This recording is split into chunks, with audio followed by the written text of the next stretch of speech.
名媛蔡天鳳前年遭肢解碎屍，事後前夫鄺港智三父子被控謀殺罪。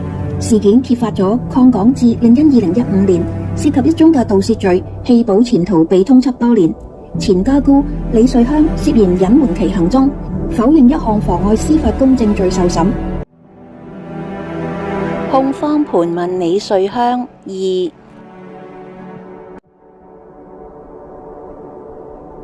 控方指李瑞香話鄺港智外出搜尋蔡天鳳講法不合邏輯。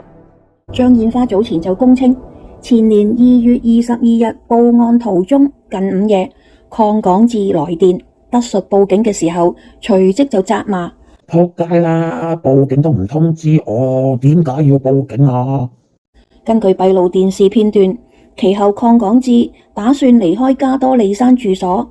李瑞香之前就解釋，蔡天鳳失蹤後，當時鄺港智係打算同阿俊出去兜下揾 Abby。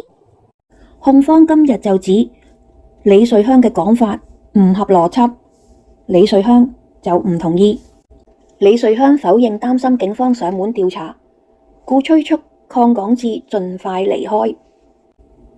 控方指李瑞香當時叫鄺港智快啲，並非意叫鄺港智盡快揾網約車，而係催促鄺港智盡快離開單位。李瑞香唔同意。控方又指李瑞香當時問及幾時報㗎，鄺港智回答而家咯。控方今指李瑞香當時係擔心警方就快上門調查。李瑞香再次否認，亦都否認講大話。至於死啦，我好驚啊！李瑞香早前就解釋，因為當時係擔心蔡天鳳嘅父親會因此上門。控方就今指辯方早前盤問張燕花嘅時候，從未問及呢件事，實因李瑞香係臨場撰稿，李瑞香就否認。2個月間母子通話127次。李瑞香早前供稱甚少同鄺港智通電話，有時1-2個月先至通電話一次。控方今次就引用通話記錄，指出2013即係前年嘅2月1日到2月22日，李瑞香就同鄺港智通電話多達127次，平均每日超過6次，其中有86次係由李瑞香打電話嘅，反映兩個人經常係通電話。控方就續指，然而2月22日近午夜時分，鄺港智離開住所之後7分鐘，曾經致電李瑞香。此後直至到2月24日，李瑞香被捕前就再冇通話。李瑞香解釋，自鄺港智16歲遷出之後，就習慣咗兩人間中通電話。案發嘅時候，只係因為鄺港智過年返香港延遲咗20幾日，變咗密切咯。控方就質疑，因為李瑞香係知道鄺港智係着咗草，李瑞香就否認，指佢答有關鄺港智事宜，非不合作。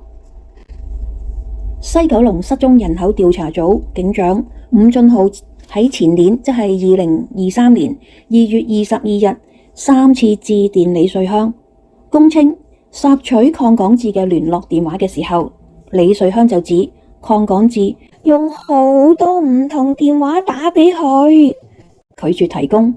李瑞香今就否認當時表現唔合作或者提供虛假或誤導嘅資料，只係佢答鄺港智嘅事啫，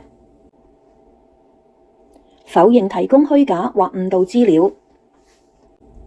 時任西九龍失蹤人口調查組女警長張美蘭供稱，第2日登門嘅時候，李瑞香就交代只有2個孫、2個家傭以及自己5個人係居於加多利山住所。李瑞香今次就表示忘記咗當時點回應，又唔記得有冇提及鄺港智，承認鄺港智返香港就係過年嗰排係即係居於上址。為否認提供虛假或誤導嘅資料。